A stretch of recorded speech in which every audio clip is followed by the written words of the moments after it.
Alde batetik Pako Zudupe dugu, idazlea, Txiarregi buruz, Nemesiori buruz, azkena Monzoni buruzko liburu bat argitaratu du, doktorea filosofian, eta uste dute, euskaltegitan ibili da. Doktorea filosofian.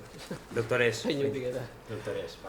Zean, euskal ikasketak filosofian. Eta, gaur egun euskara irakasle, eta bestetik badugu Elisabete Garmendia, kasetaria, Zeruko Argian ibili izan, 80. hamarkadan EITB-n, Gipuzkoako Aldundian, baita ere, gero hainbat kasetatan, Berrian, Euskadi Irratian, eta gaur egun erretiratua omen dago. Orduan, hasiko gara Pako Zuduperekin, Pako Zuduperen hitzaldia etorkizun lantsua historia pobre batentzako izena dauka, eta beraz, entzungo diogu, zer daukan ezaten. Bien. Bona, egunon, eskerrik asko etortzeagatik hain goiz, eta egondi kaskarrakin. Jose Azurmendi gaia ezagutzen duzue, seguru, hemen, gehienok ezagutzen duzue. Zaila da, Jose Azurmendirekin, zer aukeratu, zer hartu. Liburu bakoitza bakizue, bere liburu bakoitza enziklopedia badala, gauza asko kontatzen dituela.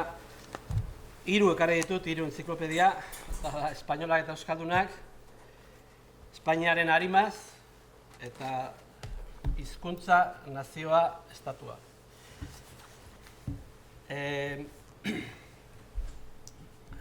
Beti bakizue bere estiloa izaten da, apunte batzuk, hauek apuntea dira, nik ez dut egin nahi historia, nik ez dut egin nahi historia sakona, sistematikoa, ez da gizar, askoz gauza gehiago aztertu beharko lirateke, eta nik apunte batzuk, orduan, nik hemen ordu erdi baten zenguet, gauzatxo batzuk, ohartxo batzuk, egingo ezkizuet, hemendik hartuta eta nire kontuak, nire interpretazioa edo holakoetan esaten den bezala, ondo esaten dudana Joserena da, eta gaizki esaten dudana nirea.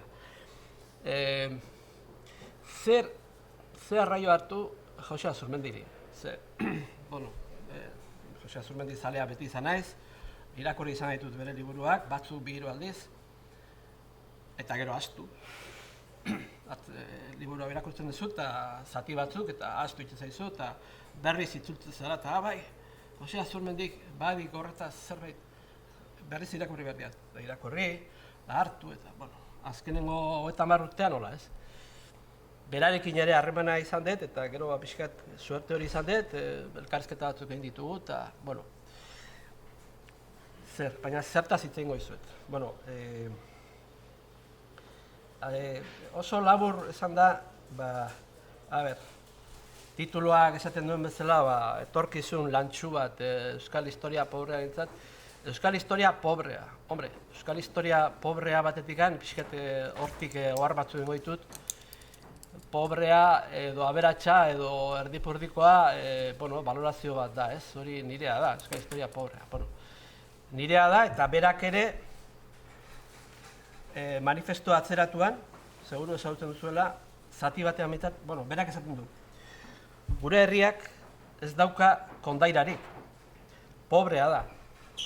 Ez dauka pirata koskor pare bat, langile sofritu batzuk, muga zentzugabe asko, 1000 zorigaizto besterik. Ez da gutxi. Orduan, batetik esaten du, gauza gutxi, baina, ez da gutxi. Beraz, horri ere badago, ez? Berak, nik uste, lehenengoa ez, baina kritikoa izan da. Euskal historia kaskarra da, pobrea da, ez gaitezen arrot, ez daukagu ze arroturik. Odun, hau berez 78koa da, bueno, gero liburu hau 78koa da, berez important, bueno, gehiena 78an idatzi zuen, gero 82an argitaratu zen espainola eta euskaldunak. Baina, bueno, ordura arte igual, ba, euskal historia pobrea, bueno, bazen alako planteamendu simple bat, bueno, foruak galdu arte, ba, independentea, bueno, nahiko independentea ginen, eta, bueno, ba, ondo, nahiko ondo gure historia, ba, bueno, ba, ez dakit importantea, baina bintzat ondo geure jabe ginen eta hainbestean edo ondo bizi ginen, baina gero foruak kendu zizkiduten eta gure hondamendia etorri zen, eta bar, planteamendu orokorra edo simplea hori izango zen. Jose esaten du, ez da horrela. Euskal historia aspalditik da, aspalditik dago menpean, morrontzan. Noiztik, hombre, ba, a ber, Joseren teknika izaten da, edozein gauza aztertzeko, azten da oso urrutitik, Osea, historian zehar, nola bilakatu den, ze historia izan duen, azten da oso urrutitik. Hau, hemen hain urrutitik hasi gabe. Joan gaitezen errenazimentura, ez? Errenazimentuan, ez dugu errenazimenturik izan. Kontxo. Errenazimenturik ez dugu izan, orduan. Bakizue, ba, errenazimentuan, bueno, ja hasi zian Italian, hasi zian Dante, Petrarca eta horiek hasi zian, eta, kontxo, ba, gu orain gaizki gaude, gainberan, erreka jota, baina gure aurrekoak ez, gure aurrekoak Kriston imperioa izan zuten eta Kriston obra izan zituzten, da, bueno, ba, autore latinoak eta grekoak eta zeak eta bar, da, bueno, horiek irakurrita, horiek hartu eta horiek berregin eta esan da bar, ba, gure, zera, ba, gure nazioa eta gure gainbera horretatik eta zera, gora atera behar ditugu, ez? Horien autore greko eta latino ez eta baliaturik. Lehenengo Italian, gero Frantzian, gero Inglaterran, Alemanian, bueno, Espainian, eta Euskal Herrian. Euskal Herrian ez dugu izan errenazimenturik. Bueno, Euskal Herrian, ba, zer gertatu zen? Hola hitz gutxitan esan da, simplifikatuz. Ba, elitek, bueno, ba, merkatari, noble, ez oso goikoek, baina noble erdipurdiko zeak eta horiek, ba, Ameriketaren aurkikuntzarekin dabar, ara begira gehatu ziren, gorteari begira gehatu ziren. Espainiako gortea ez da bakarrik gortea, monarkia eta hori, baizik gauza asko harrapatzen ditu, artea, zea, literatura eta behar da. Bueno, orduan, ara begira jarri ziren, eta hau, Euskal Herria, abandonatu egin zuten. Hau zuten bere kaxa, orduan. Herria, bai, herriak bazituen bere zeak, Milia Lasturko, poemak, poesia, bueno, bere, 15. mende arte bintza, bai. 16. aurrera, zer gertatzen da? Ba, bueno, ba, Eliza bakarrik izan, Elizaren parte bat, ez hierarkia. Elizaren parte bat bakarrik izan da, ba, bueno, pixkat, batez ere iparraldean, izan dut, bueno, Axular, Nafarroan jaio, bueno, Lapurdin, bueno, bakizue, Zaran, bueno, Axular, bueno, aurretik Etxepare eta zer eta behar da, horiek, 10 balaun, gehiago ez Eliza baizik, 10 apaiz euskaltzale. Kenduta, ba, guk pixka bat, gure eliteak, eta, ba, zein dute, ba, jarri dira Felipe Bigarren eta horien haundi horien Mirabe eta Morroi, bueno, Morroi, makumea baino gizonak, Morroi eta orduan, ba, hemen, zer dago, ez dago unibertsitaterik, bueno, bai, Oñatiko unibertsitatea, ez aztu, Oñatiko unibertsitatea. Pero, claro, Oñatiko unibertsitatea, apaiz batek, Abilako, honek gehiago daki, Pruden Gartzea, baina, bueno, Abilako Merkado Zoazoloa zen, horrek, Abilako gotzaina izendakoa, Inkisiziokoa, monarkiarekin zehar hundia zeukana, bueno, bai, lortuzun, kontxo, Salamanca, Alcalá, eta oinati, baino, eliza, teologia, eta elizako gauzak, eta gaina, batzar nagusiek eta ez zuten bultzatu. Hemen, bertako elite merkatari, agintari horiek ez zuten bultzatu. Orduan, unibertsitaterik ez, ez genuen errenazimenturik, eta gero, morroi hauek, Espainiaren morroi hauek, ze mentalidade zeukaten. Oso mentalidade.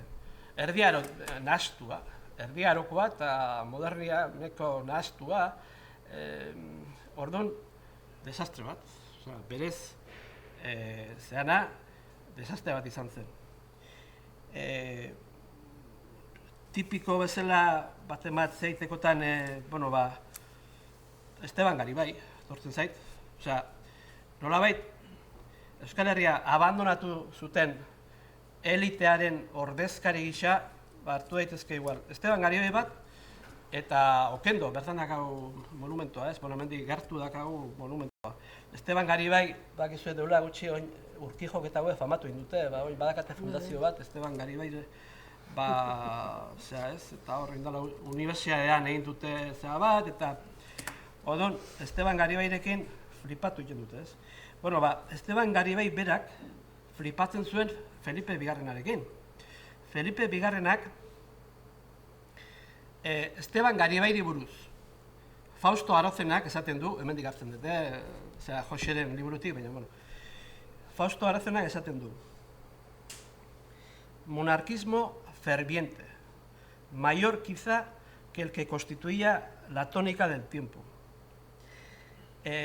Felipe Bigarrenak hartu zuen, Felipe Bigarrenak liburuzaino egin zuen, Felipe Bigarrenak kronikari egin zuen, badirudi aurretik bazitula estutasun ekonomiko batzuk, horiek gainditu ahal izan zituen Felipe Bigarrenaren laguntzari esker, eman zion lanari esker, eta hartu omen zuen Felipe Bigarrenak eta hau atea omen zitzaion, ironiaz esaten du Josek, estasiaturik trisagio hau. Behiratu, imar izan du trisagioa zer da, nunbait Ama Birjinari egiten zaion bada, salve, ez dakiz, 3 aldiz errepikatzen dena. Eta hau zain omentzun idatzizun, ez dakit. Dios le guarde, Dios le guarde, Dios le guarde muchos años. Amen. Hori atea zitzaion Esteban Garibairi, Felipe Bigarrenarekin egon eta bar. Gero, errefraua bildu zituen.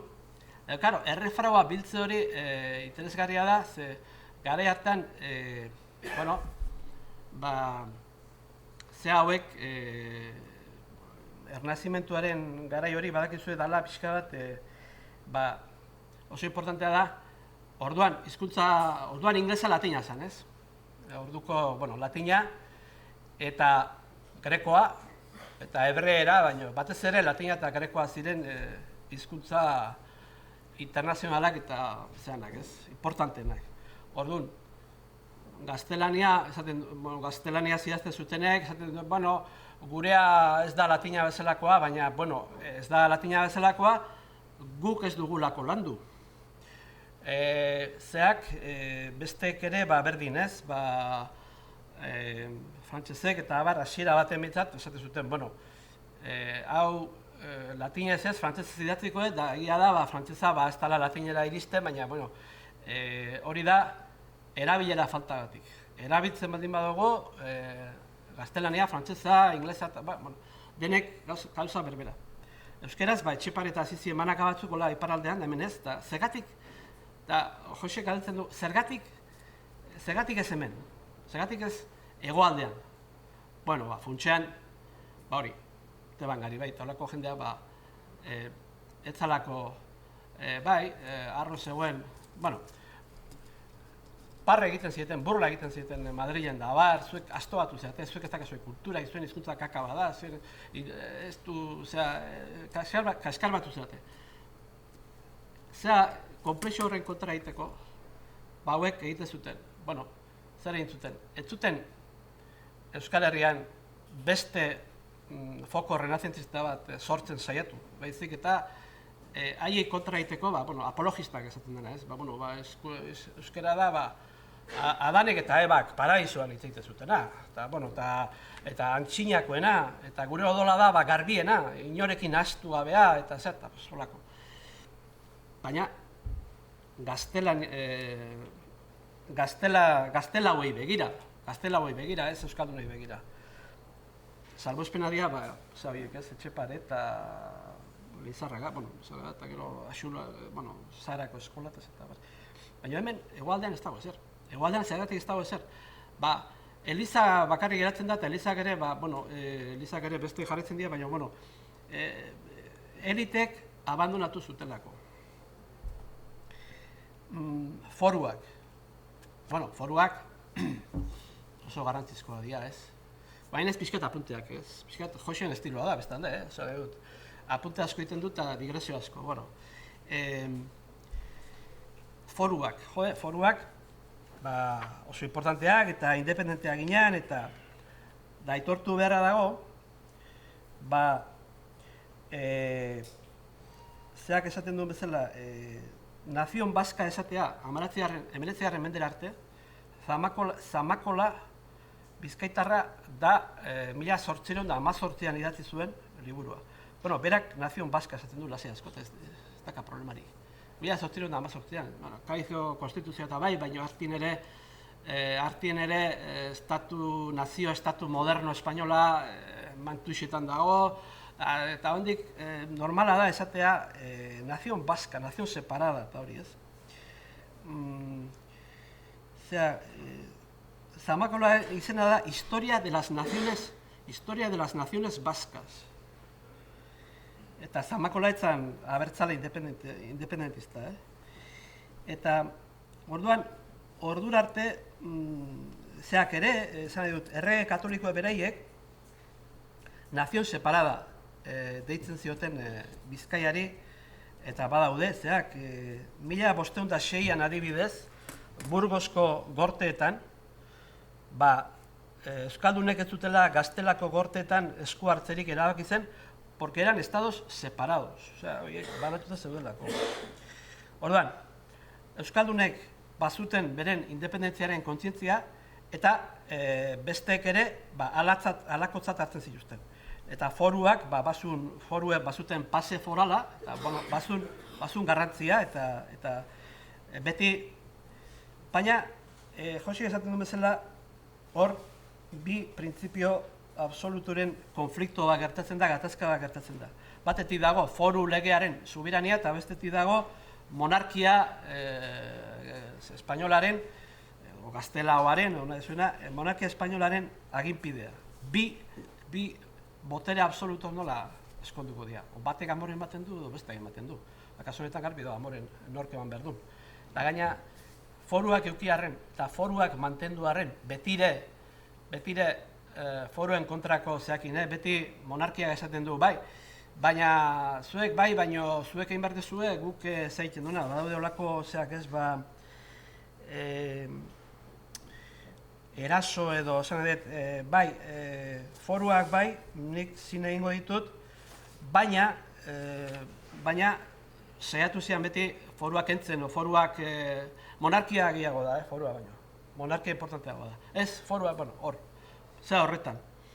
Baina hori horrela izanik ere, eta importantea izanik, eta hona etorri izan, Humboldt etorri izan, 1800, hortxe, 1700 da, eta zera hortan ez, 1819, hor, etorri izan, maitemindu izan, gustatu zitzaion ikeragarri Euskal Herria, berezia ikusi zuen, Espainitik apartekoa, diferentea, eta gaina impresio ona intzion, ez? Humboldti impresio ona intzion. Eta, orduan, beste gauza bat ikusi zuen hemen, eta beraz, herria edo, eta herria esaten duenean, herri zabala esango du, zaila da hori herria zer dan, eta ez da, baina, zabala, diferente zeon bitzat, eta mantentzen zuen berezitasuna, eta Humboldt eta horiek uste zuen, onerako, ezberdintasun hori onerako zen. Baina horrek ez du esan nahi, hemengo agintari jendea, pixkatola, botere pixkatzea dukatenak eta behaiek ikuspegi independente bat zeukatenik. Gehiago zeukaten nik egingo nuke, hola, estrapolazio bat eginda, polemikoa izan daitekena, baina, bueno, gaur egunean dakagun autonomikoa, gaur egun dakagun autonomia eta orduan genuka forala aldeak alde eta diferentzia, mutatiz, mutandis eta bar, bueno, antzeko parezido izango zela, ez? Osea, badago autonomia bat, baino Madrila behiratzen dugu, ez dago hemen bertan pentsamendu, eta hau da, Jose Azurmendiren aportazioa, ekarpena eta Jose Azurmendiren eskola edo akademia edo Platonena bezala hemen Jose Azurmendiren akademiaren idea giltzarria da, bueno, egin dezagun, euki dezagun independentzia intelektuala. Geure ikuspegitikan gauzak ikusteko, eta ez Madrildik, eta ez Paristik, eta ez geure ikuspegitik alegin bat egin dezagun gauzak geure ikuspegitik ikusteko. Hori da Jose Azurmendirena. Baina esaten du, foru garaian hori ez zegoen. Foru garaian eliteak bizizian Madrilera begira. Eta bai, eta, claro, pixka exageratuz zen, bueno, eta beraien interesei begira. Zer lehenezten zuten? Beraien interes personalak, herriarenak, bueno, bietatik egongo da, garbi dago, eta hor, nabardura asko inberdia, eta ezin da esan. Hori dana putaseme batu zian, eta egiten zuten, beren interesa, beren patrika bete, eta gero esan Euskaldunen berezketa hori egiten zuten, privilegioa lortzeko Madrildik. Hori exageratua da. Hemengo gauzak, lehen esan dugu, hemen gauza diferentea bat zehola, eta gauza gobeto bezala ikusten zituztela Humboldtek eta hor, zerbait bat zehola. Beraz, beren patrikaz gain herriarentzat ere egiten zuten. Baino, ez zegoen pentsamendu libre euskaldunik. Bueno, utzita foruen garaia gatozen Espainia, oso kritikoa da, Jose Azurmendi esan dugu, oso kritikoa da, nahi nuke pixkat, hauzan hasierakoak, gero pixkat Espainiarrei ematen dien agurra, guri agurra eman zigun, baina Espainiarrei ez txikiagoa. Ortega y Gasset, Espainiar intelektual behi sakratuak, buruak, horiek ez agurra eman ziren, eman izan die. Eta gero pixka bat, azkenengo Jose, hamarkada honetakoa dago hizkuntza nazio eta estatuan, ez? Azkenengo Jose. Bueno, azkenengo, esateko baldin da. Orduan, foruak galdu edo, galtzen nahi geha, lehenengo karlista behar emenetziarremendean, zeak, espainolek zer egiten dute. Beraz, lehen esan dudana pixka labur bilduz. Foruak galdu genituen emenetziarremendean, baina gu independenteak izatetik oso urrun geunden, Josean arabera, independenteak izatetik oso urrun gauden emenetziarremende hasieran. Mentalia aldetikan oso espainolezatua zeuden hemengo eliteak. Claro, beste egetin eskola juten da, hitz zuten ahal zutena. Orduan, eliteak espainolezatuak genozkan hemen. Labur esan da. Orduan, Espainia zein du, ondo dago gure burua zaitea, ez? Piskat, zigorkatzea, flagelatzea, piskat. Da beharrezkoa da, eta hori Jose geharkin du. Zeak, espainolak zer? Zoragarria dira, eredugarriak, lehenago zein bergendun, espainolizatu bergendun, espainolizatzeak zibilizatu ingintun, eta bar, Sánchez Albornoz, historialaria, erbestean behatzi urtez Republika Espainolaren presidente izan dakoa, politikaria, historialaria eta bar, kristona bota zituen honat hori eta hortik hasi izan hau, berez idazten ez, horrek esan dakoei kontraiteko. Los vascos son los últimos que se han civilizado en España. Tienen 1000 años menos de civilización que cualquier otro pueblo. Son gentes rudas, sencillas, que además se creen hijos de Dios y herederos de su gloria, y no son más que unos españoles sin romanizar. Hiruro eta hamaseian, 1936an. Horren kontra hasi izan, ez? Horrek eman zion zistada Joseri hau idazteko. Orduan, claro, nik hemen haitu naiz pixka bat euskal historiaren kritika egiten, euskal eliten, batez ere euskal eliten kritika egiten. Espainola zer? Bueno, espainola atikan kristona botatzitu, hemen ezin geha luzatu, baina independentziako gerra. Independentzia gerra 1808tik 13 eta abar, frantses inbasorearen aurka. Hori mitoa da, hori asmatu indut espainolek, kakazarra, hemen, hemengo ilustratuak frantsesen alde zauden. Osea, frantsesak, han bai, han, bakizue, Luis Amaxigarrenari lepoa moztu zioten, Maria Antonietari ere bai.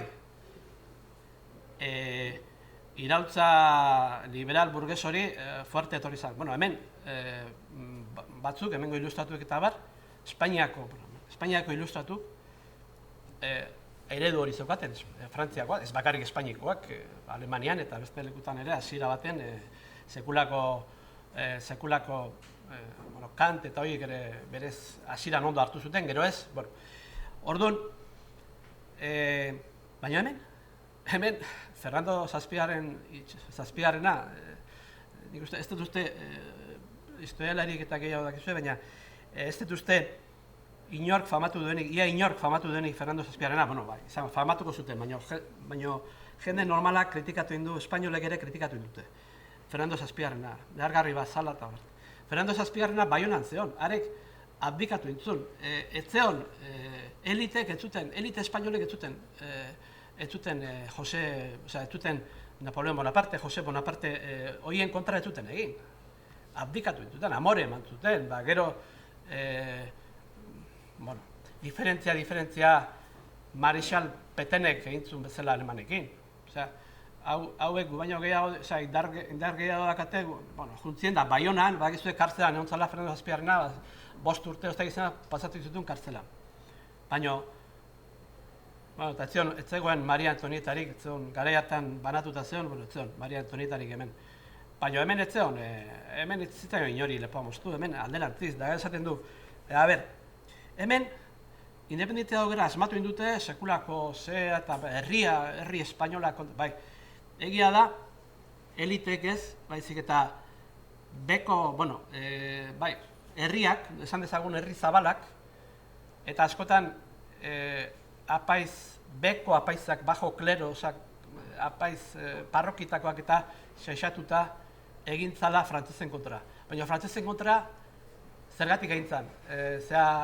Nahi zutelako erregimen zaharra eraitsi eta ez egin zuten, hemen esaten du, hemen gauza adibide batzu ematen ditu. Errege katoliko eta Felipe Bigarrenaren tradizio espainolik hoberenean, zer eta impios, incrédulos, deístas, ateístas, herejes, apóstatas de la Francia y de la Europa toda. Pentsamendu, hots, esaten du Josek, pentsamendu, ilustratu, jakobino, modernoaren inbazioaren aurka. Eta autore batzuk aipatzen ditu, Álvarez Junco eta ez dakizan. Resulta difícil negar el predominio de llamamientos en defensa de la religión, heredada frente a los revolucionarios ateos, especialmente por parte del bajo clero, a quien los franceses y sus colaboradores denunciaron desde el primer momento como principal agente inductor de la insurrección. Beraz,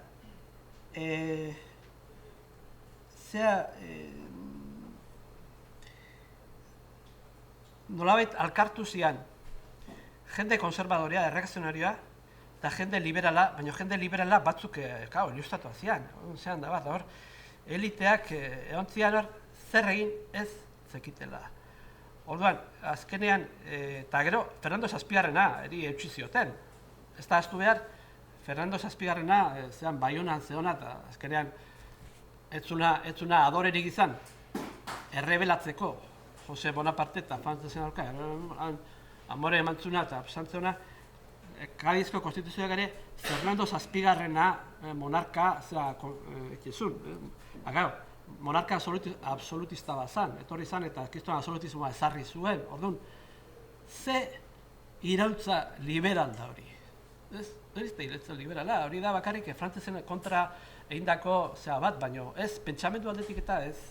Pentsamendu aldetik Espainia jarraitzen du, kasik erdiaroan, errege katolikoekin jarraitzen du. Orduan, zer dago? Eta hor, liburu honen hitzaurrea mundiala da, kondensatua da, Joxeren gauza bezala ez, kondensatua da, eta ezin da telebista ikusten irakurri, bueno, ondo jaso, baina hemen hitzaurre hau berez, gaina ez zen liburu hontarako idatzia, baizik eta Esparzak idatzitako 100 razones por las que dejé de ser español, horretarako prestatua zen, 2005 inguruan, eta hori mundiala da. Orduan, hor esaten du bizka bat, hemengo, Espainiako historia zer izan den. Oso fuerte esaten du, aspalditik hasita. Oin atzaparrak gaztelan sartu eta elizak babesturik poliki-poliki presio eta zemaiz intrigaz eta propaganda monastikoz, diplomaziaz, naiz bortxakeria gordinez, edatuz joan den botere armatua. Araba, Bizkaiko jaurgoa, Gipuzkoa beregana bilduz, lotuz joan dena, azkenik Nafarroa piztitzarki konkistatu eta anexatzeko. Barka, inkorporatzeko. Ez da izan ez, gaur, gorteko teologo laikoek zinestarazi gura izaten diguten legez, razionalitatearen progreso historia bat. Ez da Espainiaren bategintzarik ere. Espainia hori geroago inventatuko da. Ambizio gordinenen historia basa ertarotarra da, krimenez josia. Eta bat egin ez du egin beste ezer dinastia batzuen harrapakinen andana baino. Erdiaroa hori izan bada, monarkiaren printzipioa utzi eta Frantzia eta Espainia modernoak estatu, nazio, zibilizatu gisa antolatu guran hasi diren momentutik, euskaldun izatea edo katalan, ala galego izatea eta espainol izatea edo frantsesa, partikularki gaizki elkar etorri dira. Liberalen inventua da estatu nazioaren kontzeptua. Paradoxalki, liberal ilustratuok, buru ez oso filosofikoak eta ikasle kaskarrak, Rusorenak, antxinako erregimeneko korputz politikoa, erregearen buruan bakarrik uztarturikoa birpentsatzean, eredutzat gorputz mistiko eliztarra hartu dute. Estatu nazioa eliza nazional bat bihur araziz. Lehen koroaren meneko zinen, eta munduan ibiltzeko aski zenuen galego, katalan, euskaldun izan da. Orain baina estatu nazio modernoa gara, eta espainola izan beharra dago. Are, printzipio berria herriaren nahiarena da, eta libreki nahi izan beharra dago espainola izatea. Espainia hori bera personaia bat bilakatu da loriaz jantzia.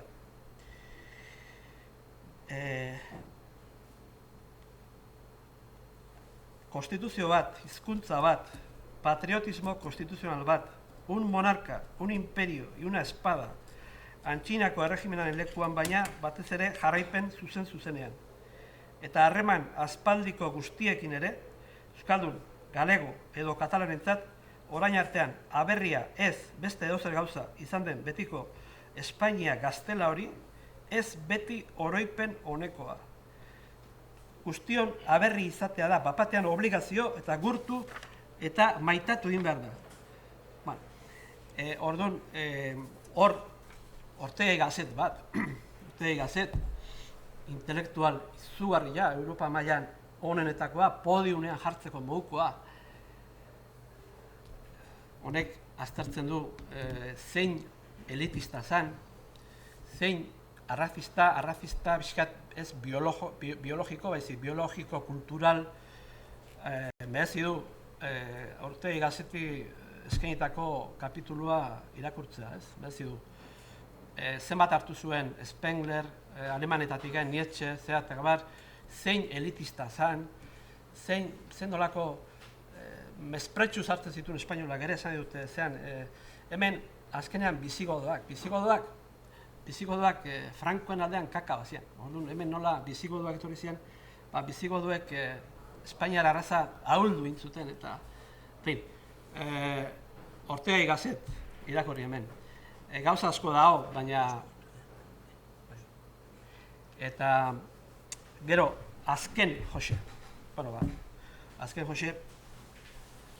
Azken honetan hizkuntza nazioa estatua hemen nik hola entresak egiteko eta labur zean identitatearen kontuan da bar hau ere, hori ere ez dut esan, baina esan beharrik ez da dokasik. Jose Azumetik ez du inoiz lanik egin, erudizio hutxagatik, beti, naiz eta Alemanian hanka bat eukita beste hemen, eta Alemaniako unibertsitatean, kolonian edo zean da bar, ibili, hango bibliotekan da ibili aztertzen, Europako mentalidadea oso ondo zautzen du, bai alemanak, frantzesak, alemanaz esanik ez, baina frantzesak, inglesak, italianoak eta bar. Orduan, beti hemengo, euskaldunok idatzi digu eta euskaldunen kezkei begira. Orduan, hau ere dator pixka bat beti bere kontestuan, ez? Ni pixka kontestutik ateatzen naiz eta gauza nazten ez, baina, hemen ere azkenengo Joseren zeantan, nik nabarmenduko nituzke pixka bat identitateari buruz, esaten dituenak, tutera Euskal Herria da. Berak zer egiten du, deitoratzen du, lamentatzen du, nola lehen funtzionatzen zuen horrek Euskadi da konzeptu politikoa. Euskal Herria kulturala. Euskara kulturala. Orduan, tutela ez da Euskal Herria, garbi dago. Baina bada Euskadi.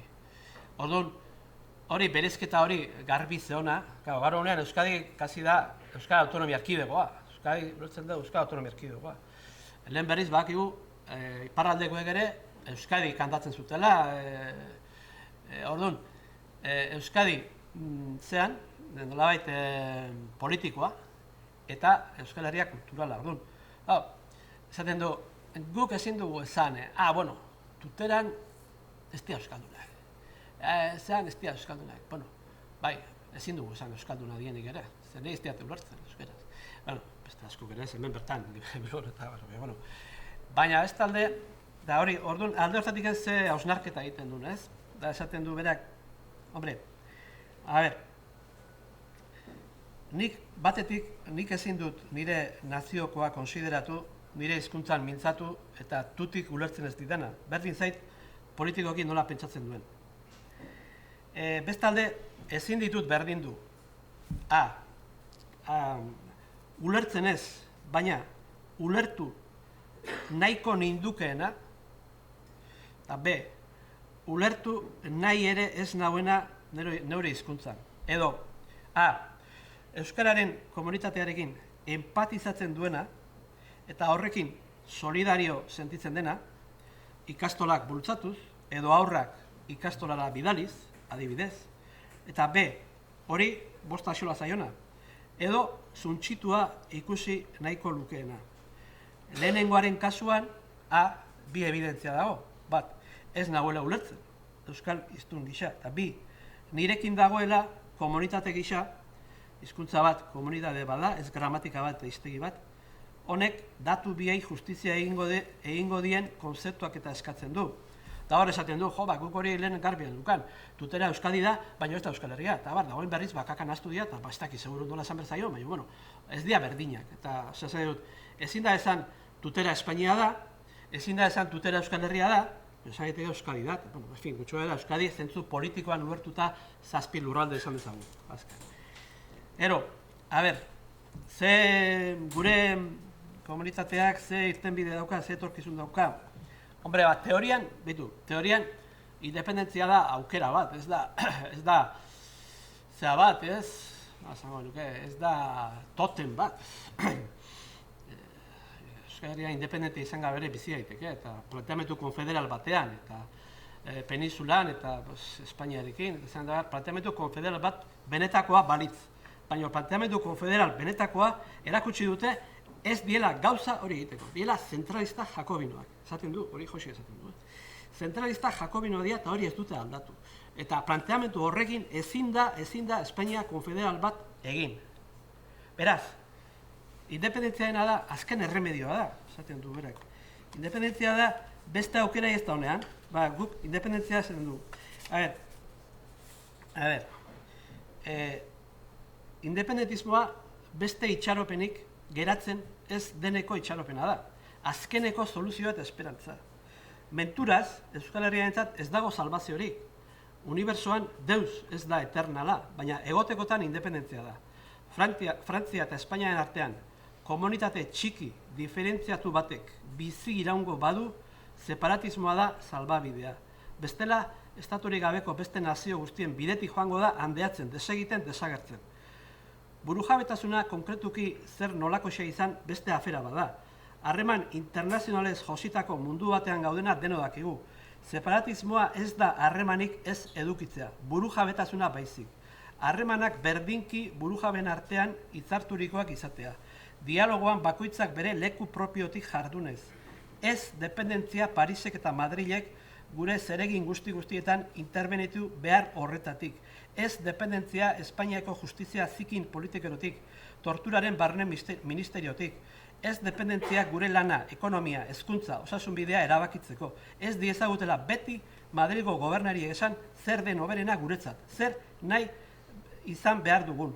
Ez diezagutela Madrilgo kazetariek irakatsi nola izan behar dugun zoriontsu, haiek zoriontsu izateko. Erantzukizuna geurea izatea besterik ez dependentzia. Hori gero nola egin, bakoitza bere arloan ikusi beharko dut, eta da, Josek ez daka aga magikorik, barita magikorik, eta zer. Eta nik horrekin bukatuko nuke ez. Mi eskertako.